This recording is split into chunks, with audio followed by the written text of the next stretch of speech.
Hello students, I am Hardik Sheta from Saraswat international academy Vapi. आज हम standard 12 subject physics chapter number 14 semiconductor electronics materials devices and simple circuits start करेंगे।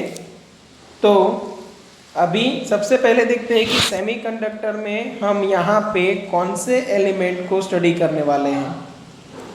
तो देखो, हमारे पास तीन ऑप्शन है।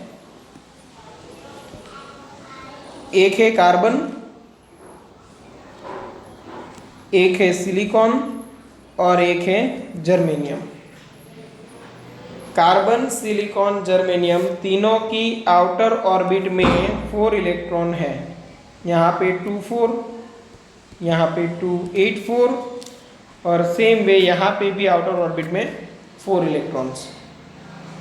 ठीक है, उनमें से सबसे ज़्यादा हम यूज़ करते हैं सिलिकॉन को। ऐसा क्यों, सोचो। तो देखो, चैप्टर का जो हेडिंग है वह वहाँ से आपको पता चलेगा, सेमीकंडक्टर इलेक्ट्रॉनिक्स। इलेक्ट्रॉनिक्स का मतलब क्या रहेगा? Electro plus mechanics. इलेक्ट्रो का मतलब क्या रहेगा? इलेक्ट्रो का मतलब रहेगा चार्ज। मैकेनिक्स का मतलब तो study of motion along with causes. मतलब मोशन को आप स्टडी करोगे बट उसके रीजंस के साथ, और साथ में ये जो मोशन है उसको अपने कंट्रोल में लाने की ट्राई भी करोगे। ठीक है, तो यहाँ पे इलेक्ट्रॉन की मोशन को कंट्रोल में लाने की बात है। तो इलेक्ट्रॉन की मोशन को कैसे कंट्रोल कर सकते हैं?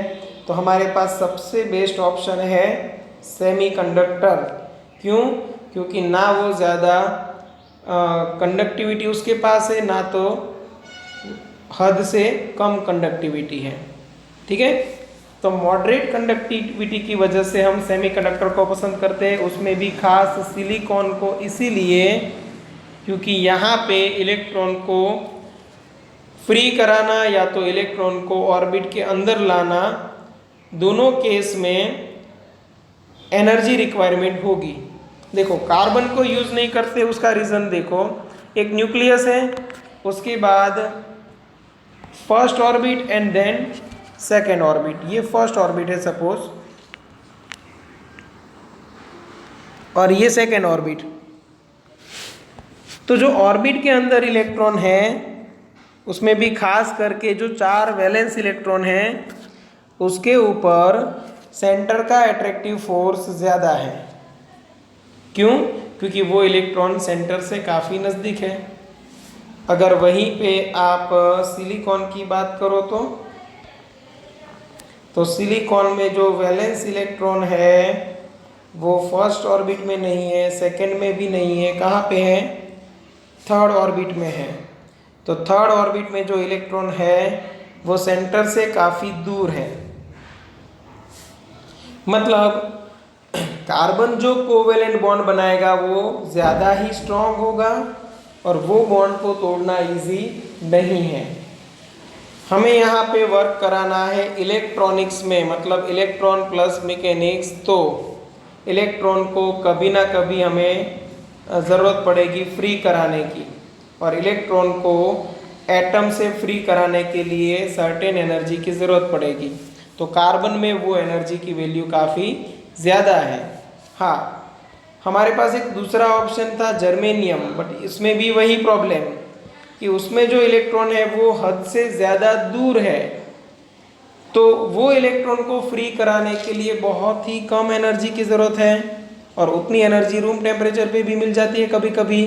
तो हम जर्मेनियम ज़्यादा यूज़ नहीं करते, ज़्यादा क्या यूज़ करते हैं? सिलिकॉन। क्योंकि ना इलेक्ट्रॉन को फ्री कराने के लिए बहुत ज़्यादा एनर्जी की ज़रूरत है, ना ही बहुत कम एनर्जी की ज़रूरत है। ठीक है, चलो अब सिलिकॉन का स्ट्रक्चर कैसा है वो अच्छे से समझ लेते हैं। तो सिलिकॉन का एटॉमिक नंबर क्या है? सिलिकॉन के लिए एटॉमिक नंबर है 14। इलेक्ट्रॉन कॉन्फ़िगरेशन रहेगा 2 8 4। आउटर ऑर्बिट में इलेक्ट्रॉन कितने हैं? 4। इसीलिए सिलिकॉन जो है वो कोवेलेंट बॉन्ड बनाएगा नेबरिंग 4 एटम्स के साथ और 1 इलेक्ट्रॉन शेयर करके 4 कोवेलेंट बॉन्ड बनेंगे। ठीक है, ओके। अब एनर्जी बैंड का गैप देखते हैं। समझो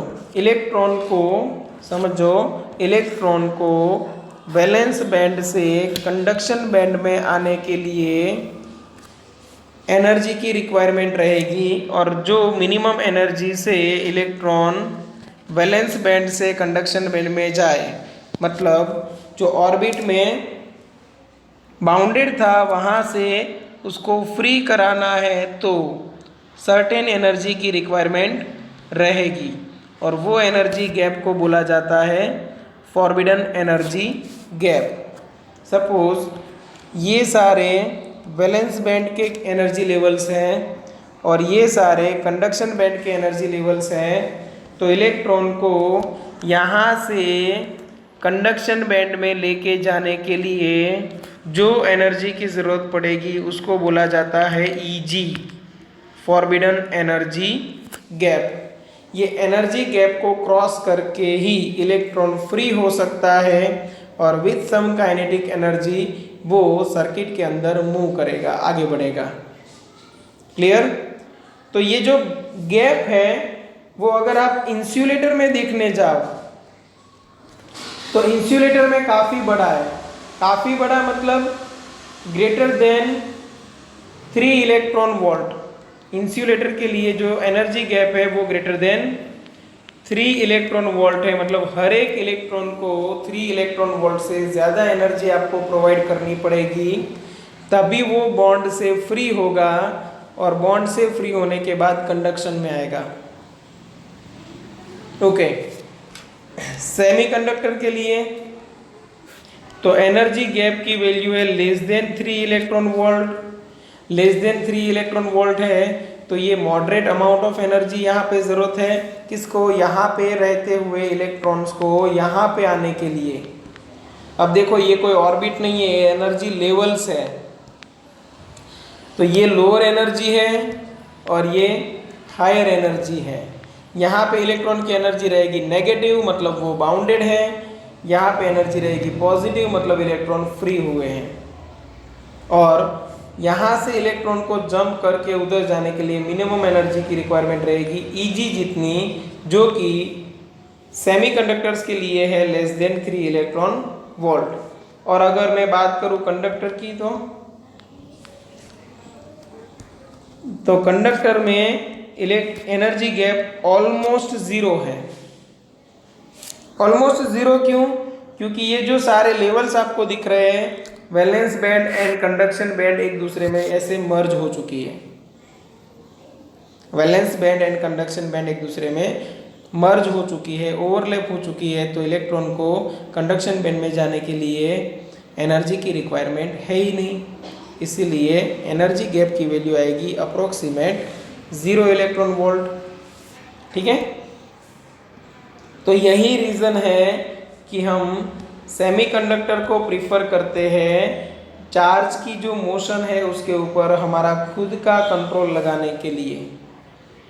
और यहीं से स्टार्ट होता है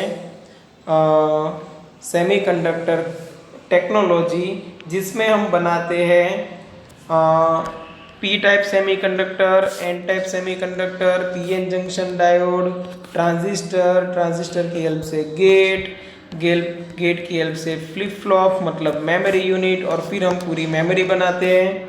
अब देखते होंगे ना 2 GB का मेमोरी कार्ड है, तो ये सब मेमोरी रैम रोम ये सब यहाँ से ही बनाते हैं। लॉजिक गेट की हेल्प से हम किसी भी डिवाइस को स्मार्ट बना सकते हैं, लॉजिक प्रोवाइड कर सकते हैं।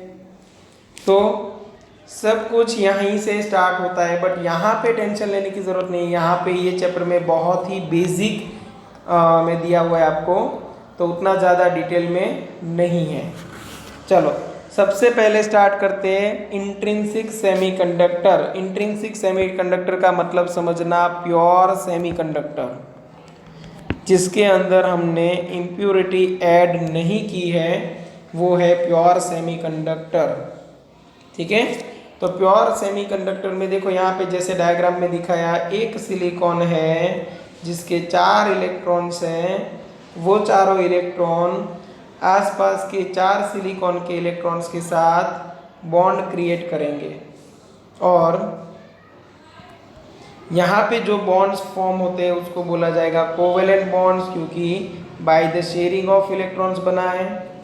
ओके, और ये बॉन्ड है वो आगे बढ़ते जाएंगे। दूसरा जो सिलिकॉन है वो अपने आसपास का कोई एक सिलिकॉन लेगा, उसके साथ बॉन्ड बनाएगा और ऐसे पूरी एक चेन बनेगी। ठीक है, अब यहाँ पे एक चीज़ याद रखो, हमारे पास 2 टाइप के इलेक्ट्रॉन्स हो सकते हैं, एक फ्री और एक बाउंडेड। बट ये इंट्रिंसिक सेमीकंडक्टर है, मतलब प्योर सेमीकंडक्टर। प्योर सेमीकंडक्टर के अंदर सभी के सभी इलेक्ट्रॉन्स बाउंडेड होंगे। ठीक है, अब जैसे ही कोई इलेक्ट्रॉन फ्री हुआ, समझना, जैसे ही कोई इलेक्ट्रॉन बॉन्ड से फ्री हुआ, मान लो कि यहाँ से कोई एक इलेक्ट्रॉन या तो यहाँ से कोई एक इलेक्ट्रॉन फ्री होके इधर आ गया कहीं पे,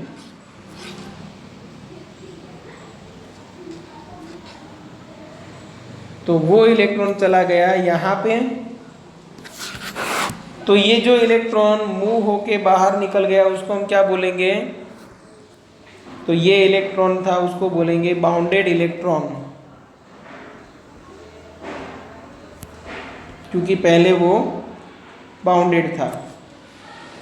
ठीक है, और वो जहां से निकला है वहां पे हम बोलेंगे कि एक स्पेस खाली हो गई, एम्प्टी स्पेस। अब वो एम्प्टी स्पेस का नेचर कैसा रहेगा सोचो। तो मैं ये सिलिकॉन की बात करूँ, ये वाला जो सिलिकॉन है उसकी बात करूँ, तो पहले उसके पास 14 प्रोटॉन एंड 14 इलेक्ट्रॉन थे, तो टोटल चार्ज था 0। अभी उसके पास 14 प्रोटॉन है बट एक इलेक्ट्रॉन घर छोड़ के चला गया, अभी बचे 13 इलेक्ट्रॉन, तो उसके पास चार्ज है +E। अब +E चार्ज है, पॉजिटिव चार्ज है, तो वो अपने आसपास कोई भी इलेक्ट्रॉन को देखेगा तो अपनी ओर अट्रैक्ट करने की ट्राई करेगा। तो सपोज उसको कहीं से भी यहाँ पे एक इलेक्ट्रॉन नजर आया तो वो उसको अट्रैक्ट करेगा। अब अट्रैक्ट करके वो कहाँ पे लेके जाएगा, इधर या इधर? तो सेकंड रास्ते पे यहाँ पे लेके आएगा। क्यों? क्योंकि वो इलेक्ट्रॉन को न्यूक्लियस के अंदर तो लेके नहीं जाएगा, जहाँ पे इलेक्ट्रॉन की रिक्वायरमेंट है वहाँ पे इलेक्ट्रॉन आने की ट्राई करेगा। अब देखो यही रीज़न है कि हमें लगता है कि इस पोजीशन पे कुछ है। एक्चुअली वो ये पोजीशन पे था, मतलब सिलिकॉन का न्यूक्लियस पॉजिटिवली चार्ज था, बट हमें लगा कि जहाँ से इलेक्ट्रॉन निकल गया वहाँ पे कोई इफेक्ट है जिसकी वजह से इलेक्ट्रॉन अट्रैक्ट होके आते हैं। तो यहाँ पे जो क्रिएट होता है उसको हमने नाम दे दिया होल, और उसका चार्ज हम कंसीडर करते हैं +E। याद रखना, होल कोई एक रियलिटी नहीं है, कुछ नहीं है, जहाँ से इलेक्ट्रॉन निकल चुका है वहाँ पे बॉन्ड में एक इलेक्ट्रॉन की जगह खाली है जिसको हम बोलते हैं होल। होल के पास कोई चार्ज होता नहीं है, चार्ज होता है न्यूक्लियस के पास, बट हमें ऐसा फील होता है कि होल जहाँ पे बना है वहाँ पे कोई पॉजिटिव चार्ज होगा, इसीलिए हम होल का चार्ज कंसीडर करते हैं पॉजिटिव। ठीक है, दूसरी बात ऑलवेज याद रखना, ये चैप्टर जब तक फिनिश ना हो जाए तब तक, जब तक आपकी एग्ज़ाम फिनिश ना हो जाए, जब तक आप पढ़ते रहो तब तक, कि अगर कोई इलेक्ट्रॉन बॉन्ड से अगर फ्री हुआ तो वहाँ पे होल क्रिएट होगा। मैं बोलूँ कि यहाँ पे एक इलेक्ट्रॉन था, ऑलरेडी फ्री था, और वो जंप करके यहाँ से इधर गया, तो क्या यहाँ पे होल क्रिएट होगा? नहीं होगा। क्यों? क्योंकि वहाँ पे वैसे भी इलेक्ट्रॉन की रिक्वायरमेंट नहीं थी, और जहाँ पे रिक्वायरमेंट नहीं है वहाँ पे इलेक्ट्रॉन एक्सेप्ट करने की कैपेसिटी भी नहीं होगी। और इलेक्ट्रॉन एक्सेप्ट करने की कैपेसिटी नहीं मतलब पॉजिटिव चार्ज नहीं, मतलब वहाँ पे कुछ भी नहीं है। तो यहाँ से जैसे ही इलेक्ट्रॉन रिमूव हुआ तो वहाँ पे कुछ नहीं बचेगा, ठीक है, होल भी नहीं। होल तभी बनेगा जब कोई इलेक्ट्रॉन बॉन्ड तोड़ के निकलेगा। तो इसका मतलब हमारे पास दो टाइप के इलेक्ट्रॉन रहेंगे, एक जो ऑलरेडी फ्री है, सपोज एक इलेक्ट्रॉन ऑलरेडी यहाँ पे कहीं पे था, तो ये इलेक्ट्रॉन को आप बोलोगे फ्री इलेक्ट्रॉन। तो हमारे पास जो करंट जनरेट होगा, current I equal to current due to free electron plus electric current due to bounded electron, है ना। तो जो फ्री इलेक्ट्रॉन है उसको हमने सिर्फ इलेक्ट्रॉन नाम दिया है, और जो बाउंडेड इलेक्ट्रॉन है वहां पे हमें कंफ्यूजन ना हो इसलिए होल नाम दे दिया। देखो फ्री इलेक्ट्रॉन जहाँ पे जाएंगे वो होल नहीं बनाते, इसलिए सिर्फ हमने नाम दिया इलेक्ट्रॉन, और बाउंडेड इलेक्ट्रॉन जहाँ पे भी जाएंगे होल क्रिएट करके जाएंगे, इसीलिए उनको नाम दिया हमने करंट ड्यू टू होल। क्योंकि देखो बाउंडेड इलेक्ट्रॉन अगर मैं बोलूँ कि ये राइट हैंड साइड शिफ्ट हो रहे हैं, ये इलेक्ट्रॉन इधर गया तो यहाँ पे होल बनेगा, दूसरा इलेक्ट्रॉन आगे आया तो यहाँ पे होल बनेगा, ये यहाँ पे गया यहाँ पे होल बनेगा। मतलब बाउंडेड इलेक्ट्रॉन जब राइट हैंड साइड शिफ्ट होते हैं तब होल जो है वो लेफ्ट हैंड साइड शिफ्ट होता है। तो ये तो इलेक्ट्रिक सर्किट जैसा हो गया कि इलेक्ट्रॉन की वजह से एक्चुअल करंट फ्लो होता था, बट हमने कन्वेंशनल करंट लिया था opposite to flow of electron, ठीक है। चलो तो ये है इंट्रिंसिक सेमीकंडक्टर। उसके बाद एक और चीज़ ध्यान में रखो कि आपको टेक्स्ट बुक का एक एक वर्ड पढ़ना पड़ेगा अच्छे से, सेमीकंडक्टर अगर अच्छे से समझना है तो, क्योंकि बहुत ही ज़्यादा डिटेल में दिया हुआ है। मैंने आपको बता तो दिया, बट एक बार आप फिर से पढ़ोगे नहीं, फिर से रिवाइज नहीं करोगे तो याद नहीं रहेगा, ठीक है। और जितना ज़्यादा स्टार्टिंग का ये कंसेप्ट क्लियर होगा उतना ही ये चैप्टर में आपको ज़्यादा मज़ा आएगा, ओके। तो ये हुआ intrinsic semiconductor.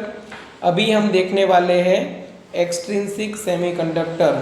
Extrinsic semiconductor, okay. तो अभी देखते हैं एक्सट्रिंसिक सेमीकंडक्टर। एक्सट्रिंसिक मतलब क्या, इम्प्योर सेमीकंडक्टर। अब इम्प्योर की ज़रूरत क्यों पड़ी, सोचो। तो यहाँ पे तो सारे इलेक्ट्रॉन बाउंडेड है, अब सभी इलेक्ट्रॉन बाउंडेड है तो ये ऑलमोस्ट इंसुलेटर की तरह बिहेव करेगा।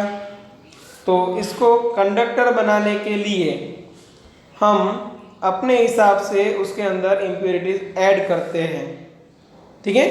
और इम्प्योरिटीज ऐड करने की जो प्रोसेस है उसको बोला जाता है डोपिंग, ठीक है। तो डोपिंग समझ में आ गया। और जिस इम्प्योरिटी को आप ऐड करते हैं उस एलिमेंट को बोला जाता है डोपेंट, क्लियर, ओके। तो इम्प्योरिटीज ऐड करके हम दो टाइप के सेमीकंडक्टर बनाते हैं, N type semiconductor and then P type semiconductor, ठीक है।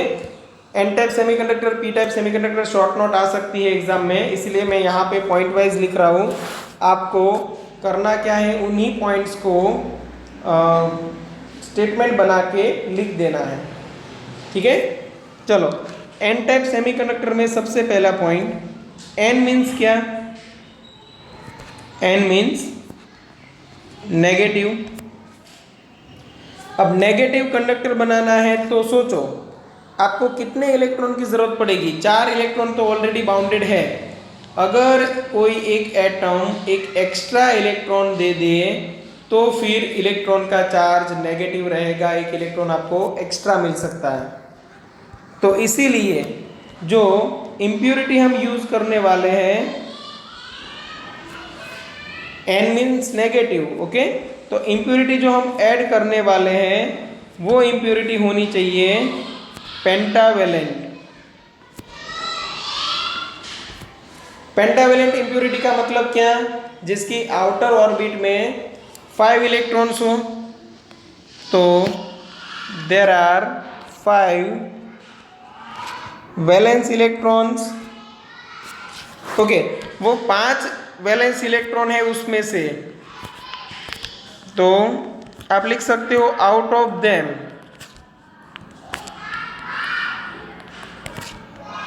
4 इलेक्ट्रॉन्स आर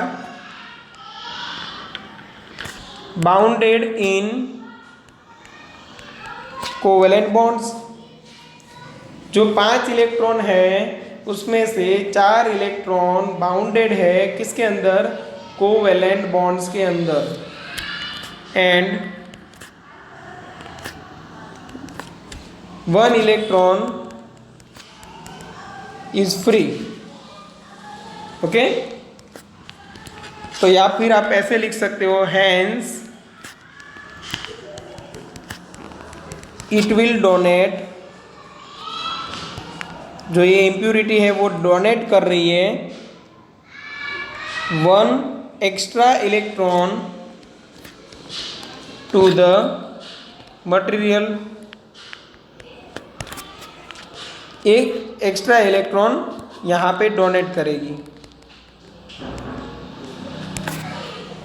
ओके, और एक एक्स्ट्रा इलेक्ट्रॉन यहाँ पे डोनेट हो रहा है, इसीलिए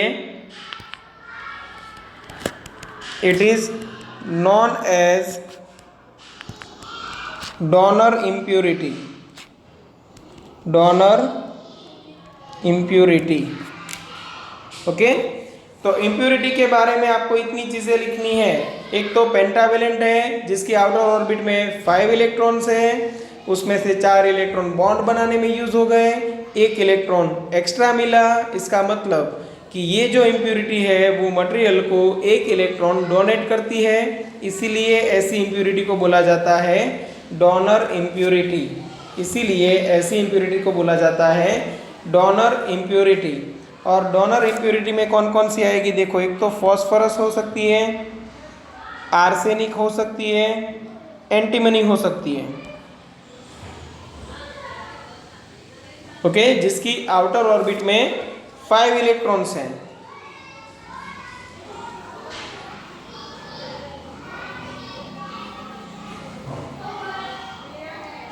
तो वही चीज यहां पे समझो कि अगर मैंने एक यहाँ पे इम्प्यूरिटी फॉस्फोरस की ऐड कर दी तो फॉस्फोरस के पास आउटर ऑर्बिट में कितने इलेक्ट्रॉन्स? 5 इलेक्ट्रॉन्स, जिसमें से 4 इलेक्ट्रॉन बॉन्ड बनाने में यूज हो गए। बॉन्ड बनाने में यूज हो गए तो एक एक्स्ट्रा इलेक्ट्रॉन हमें मिलेगा। ओके, वो अनबॉन्डेड इलेक्ट्रॉन है, unbonded electron donated bye pentavalent impurity. Okay, इसीलिए ऐसी इम्प्यूरिटी को हम बोलते हैं डोनर इम्प्यूरिटी। तब देखो, हर एक इम्प्योर एटम एक एक इलेक्ट्रॉन एक्स्ट्रा देगा तो पूरा मटेरियल है वो नेगेटिवली चार्ज हो जाएगा। इसीलिए हमने ऐसे सेमीकंडक्टर को नाम दिया है N type semiconductor. Okay, impurity के बारे में हमने लिख लिया। अब वो अमाउंट क्या होगा? Amount of impurity approximate. आप परफेक्ट नहीं बोल सकते, इसलिए हम यहां पे लिखेंगे अप्रोक्सीमेट। 1 ppm, 1 ppm मतलब 1 पार्ट पर मिलियन। 1 पार्ट पर मिलियन का मतलब समझो 1 और 10⁻⁶ का रेशियो। 1 प्योर एटम होगा, 1 प्योर इम्प्यूरिटी होगी पर 10⁻⁶ प्योर एटम। देखो, 10 लाख प्योर एटम है तब सिर्फ एक एटम इम्प्योर होगा। ठीक है, ये हो गया उसका अमाउंट। अमाउंट के बाद नंबर डेंसिटी पे आते हैं। नंबर डेंसिटी मतलब number of charge carrier per unit volume. तो नंबर ऑफ यहाँ पे हो गया electron per unit volume is greater than आएगा number of hole per unit volume, मतलब number density of electron is greater than number density of hole, क्योंकि यहाँ पे हर एक एटम एक एक इलेक्ट्रॉन एक्स्ट्रा दे रहा है, तो जितने इलेक्ट्रॉन्स होंगे उनसे कम ही होंगे होल्स। ओके, इसीलिए आप लिख सकते हो कि इधर majority charge career, majority charge career मतलब जो कंडक्शन में ज़्यादा अपना हिस्सा लेते हैं वो कौन है? इलेक्ट्रॉन। और आप लिख सकते हो माइनॉरिटी चार्ज कैरियर, ये होने वाले हैं hole. Majority charge carrier electrons रहेंगे और माइनॉरिटी चार्ज कैरियर होल रहेंगे। ठीक है। और उसके बाद हमें ड्रॉ करना है बैंड डायग्राम। अब बैंड डायग्राम अच्छे से समझो। T ग्रेटर देन 0 केल्विन पे ड्रॉ करना है सबसे पहली बात। और हमने यहाँ पे आई थिंक ड्रॉ किया था, हाँ, तो यहीं से कॉपी कर लेते हैं।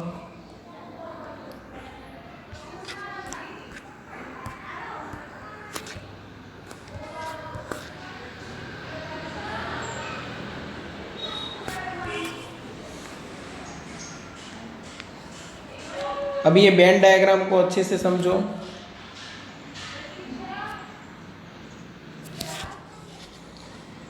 देखो ये वैलेंस बैंड, कंडक्शन बैंड तो ठीक है, बट एक और बैंड आएगा यहाँ पे। किसका बैंड आएगा? डोनर इम्प्यूरिटी का बैंड। अब डोनर इम्प्यूरिटी क्या देती है? इलेक्ट्रॉन देती है। इलेक्ट्रॉन कंडक्शन करने के लिए कहाँ पे जाते हैं? कंडक्शन बैंड में जाते हैं। तो डोनर इम्प्यूरिटी का बैंड इधर नज़दीक होगा। किसके नज़दीक होगा? कंडक्शन बैंड के नज़दीक में ही। अब सोचो होगा क्या कि इलेक्ट्रॉन्स तो यहाँ पे भी है, यहाँ पे भी है, यहाँ पे है, यहाँ पे है, यहाँ पे है, और कुछ इलेक्ट्रॉन बाउंडेड भी है। ये कंडीशन है T इक्वल टू 0 केल्विन की। अगर मैं वही डायग्राम यूज़ करूँ, वही डायग्राम सेम यूज़ करूँ, but T greater than 0 kelvin के लिए, जो कि आपको टेक्स्ट बुक में दिया हुआ है, तब उसमें होता क्या है? देखो ये हो गया डोनर बैंड। अब मान के चलो कि इलेक्ट्रॉन है वो जंप करके निकल गए इधर से। ठीक है, तो यहाँ पे इलेक्ट्रॉन्स थे,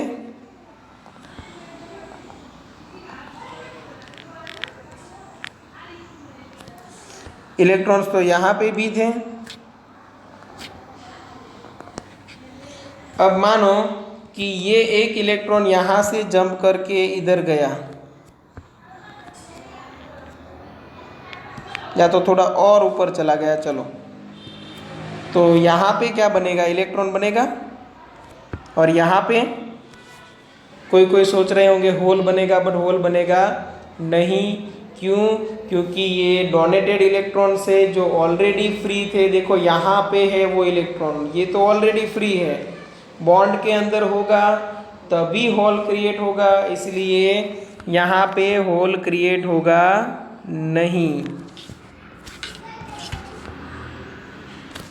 सेम वे अगर यहाँ से इलेक्ट्रॉन गया होता तो, या तो ये वाला गया होता तो यहाँ पे इलेक्ट्रॉन बनेगा, बट नीचे इलेक्ट्रॉन आएगा नहीं, या तो होल बनेगा नहीं।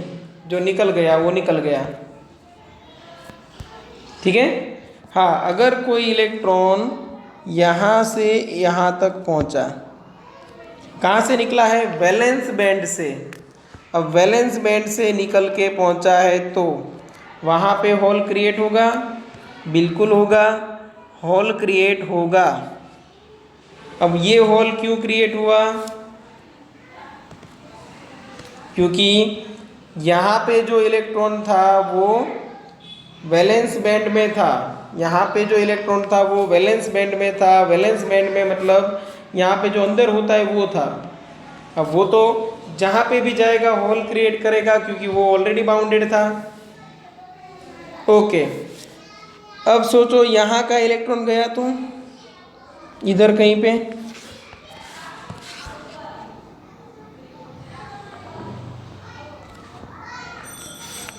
तो यहाँ पे क्या होगा? यहाँ पे होल क्रिएट होगा। याद रखो कंडक्शन के लिए कंडक्शन के लिए कंडक्शन बैंड में इलेक्ट्रॉन होना ज़रूरी, वैलेंस बैंड में होल होना ज़रूरी, क्योंकि वैलेंस बैंड में होल होगा तभी वो अनदर इलेक्ट्रॉन को अट्रैक्ट करेगा। तो यहाँ पे कंडक्शन के लिए 1 2 3 4 इलेक्ट्रॉन्स आ गए मेरे पास, बट नंबर ऑफ होल्स देखूँ तो 1 and 2। तो यहाँ पे हम बोल सकते हैं number of electron is greater than number of hole, इसीलिए हमने ये लिखा है। क्योंकि देखो जितने इलेक्ट्रॉन जाते हैं उतने तो इलेक्ट्रॉन है ही, बट जो इलेक्ट्रॉन वैलेंस बैंड से जाते हैं वहीं पे सिर्फ होल बनता है, तो होल का अमाउंट कम रह जाएगा। ओके, और ये जो ग्राफ मैंने बताया है वो T ग्रेटर देन 0 केल्विन पे है, एक T इक्वल टू 0 पे था और ये जो दूसरा पार्ट है वो T ग्रेटर देन 0 केल्विन पे है। ठीक है, ये सब समझ में आ गया होगा। अभी पी टाइप सेमीकंडक्टर पढ़ते हैं। पी टाइप सेमीकंडक्टर के लिए ये एन टाइप जो है वो पूरा हम कॉपी कर लेते हैं।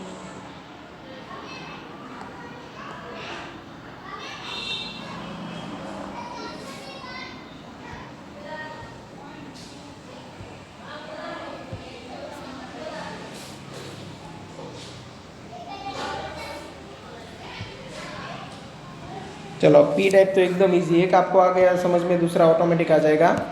यहाँ पे पी मीन्स क्या आएगा, पॉजिटिव। तो इम्प्योरिटी आप कौन सी ऐड करने वाले हो, अभी तो ऐसी इम्प्योरिटी जो होल क्रिएट करे, मतलब एक इलेक्ट्रॉन कम होना चाहिए, 4 से 1 कम कर दो तो कितना बचेगा, 3। तो इम्प्योरिटी होनी चाहिए ट्राईवेलेंट। और ट्राईवेलेंट इम्प्योरिटी कौन कौन सी हो सकती है, ट्राईवेलेंट इम्प्योरिटी हो सकती है एल्यूमिनियम, बोरोन एक्सेट्रा। ठीक है, तो यहाँ पे मैं लिख देता हूँ एल्यूमिनियम हो सकता है, बोरोन हो सकता है, ऐसे कोई भी। ओके, तो देर आर कितने electrons, there are 3 valence electron, और all the 3 electrons are bounded in bonds. Okay, hence तो एक होल क्रिएट होगा ना, तो यहाँ पे आप लिख सकते हो 1 hole is created by each impure atom, और एक होल क्रिएट हो रहा है, तो आप बोल सकते हो hence it will accept 1 electron per impure atom. हर एक इम्प्योर एटम एक एक इलेक्ट्रॉन एक्सेप्ट करेगा, और एक एक इलेक्ट्रॉन एक्सेप्ट करेगा, इसीलिए it is known as acceptor impurity. ये कौन सी इम्प्योरिटी है, एक्सेप्टर इम्प्योरिटी। अब देखो क्या होता है यहाँ पे, तो ये फॉस्फोरस की जगह पे आ गया एल्यूमिनियम, जिसकी आउटर ऑर्बिट में ओनली 3 इलेक्ट्रॉन्स थे, तो एक इलेक्ट्रॉन की जगह खाली रह गई, वहाँ पे क्या बन गया, होल बन गया। तो वो एक इलेक्ट्रॉन को एक्सेप्ट करने की ट्राई करता है, इसीलिए एक्सेप्टर इम्प्योरिटी। अमाउंट सेम रहेगा, अप्रोक्सीमेट 1 पार्ट पर million, 1 divide by 10⁶, 1 impure atom पर 10⁶ प्योर एटम्स। यहाँ पे Ni greater than NH change कर दे, क्या हो जाएगा, NH ग्रेटर देन Ni, तो मेजोरिटी चार्ज कैरियर बन जाएगा होल, और माइनॉरिटी चार्ज कैरियर बन जाएगा इलेक्ट्रॉन। क्योंकि पी टाइप सेमीकंडक्टर है तो पी मतलब पॉजिटिव, पॉजिटिव कौन होता है, होल, तो होल का अमाउंट ज़्यादा रहेगा। ठीक है, चलो यहाँ तक समझ में आ गया। अभी वो जो ग्राफ थे, मतलब ये जो एनर्जी बैंड डायग्राम है, उसको भी कॉपी कर लेते हैं। ओके, तो यहाँ पे T इक्वल टू 0 केल्विन में क्या चेंज आएगा, ये जो डोनर इम्प्योरिटी है उसकी जगह पे कौन सी इम्प्योरिटी आएगी, एक्सेप्टर। अब एक्सेप्टर के क्या पास क्या होता है, होल, और होल को कंडक्शन में जाने के लिए कहाँ पे जाना होता है, वैलेंस बैंड में, तो वो किसके नज़दीक रहेगी, वैलेंस बैंड के नज़दीक। तो यहाँ पे आप एनर्जी लेवल्स दिखा रहे हो एक्सेप्टर इम्प्योरिटी के, T = 0 केल्विन पे हमने दिखा दिए। फिर यहाँ पे जो लेयर्स है वो किसके हैं, एक्सेप्टर इम्प्योरिटीज़ के ही है। अब एक्सेप्टर इम्प्योरिटी के अंदर क्या है, होल है, समझना। एक्सेप्टर इम्प्योरिटीज़ के पास क्या है, हर एक इम्प्योरिटी के पास एक एक होल है।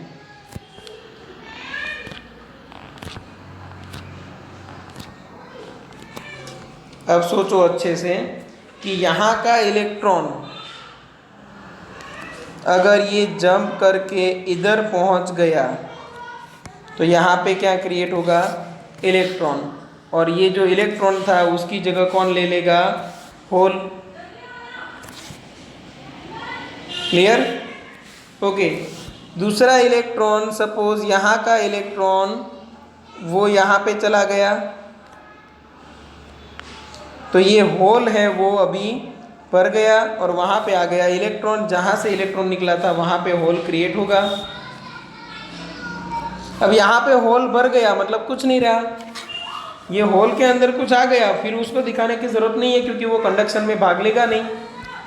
ओके, एक और इलेक्ट्रॉन है जो यहाँ से, मान लो या तो यहाँ से कहीं पे भी हो सकता है, जंप करके इधर गया,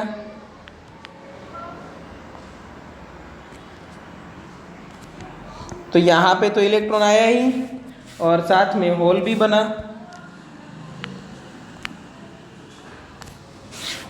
और मान लो कि एक इलेक्ट्रॉन यहाँ का ये होल के अंदर जाके बैठ गया, तो वो होल निकल गया क्योंकि जगह भर गई, बट यहाँ पे तो फिर भी होल क्रिएट हुआ क्योंकि वैलेंस बैंड से कोई भी इलेक्ट्रॉन जाएगा होल क्रिएट होगा, कंडक्शन बैंड में कोई भी इलेक्ट्रॉन जाएगा इलेक्ट्रॉन बनेगा। बट हाँ, होल के अंदर इलेक्ट्रॉन गया तो वो तो पैक हो गया, फिर वो कंडक्शन में अपना हिस्सा नहीं लेता, इसलिए उसको ड्रॉ करने की ज़रूरत नहीं है। अभी देखो, चेक करो, कंडक्शन के लिए इलेक्ट्रॉन की ज़रूरत 2 ही है, वैलेंस बैंड में होल की ज़रूरत 4 है, इसलिए हम लिखते हैं NH = Ne। तो ये भी याद रखो कि पी टाइप सेमीकंडक्टर में जब वैलेंस बैंड से इलेक्ट्रॉन कंडक्शन बैंड में जाते हैं तो वहाँ पे इलेक्ट्रॉन जनरेट होता है, साथ में होल भी जनरेट होता है। बट वैलेंस बैंड के इलेक्ट्रॉन अगर एक्सेप्टर बैंड के होल में जाते हैं तो इलेक्ट्रॉन नहीं बनता, फिर भी वैलेंस बैंड में होल तो बनता ही है, तो होल का अमाउंट बढ़ जाएगा, इलेक्ट्रॉन का अमाउंट कम रहेगा। इसीलिए मेजॉरिटी चार्ज कैरियर रहेगा होल, माइनॉरिटी चार्ज कैरियर रहेगा इलेक्ट्रॉन। ठीक है, तो ये P type and N type semiconductor यहाँ पे फिनिश हुआ। नेक्स्ट लेक्चर में पीएन जंक्शन से सिलेबस को आगे बढ़ाएंगे। ठीक है, चलो यहाँ तक रखते हैं। Thank you.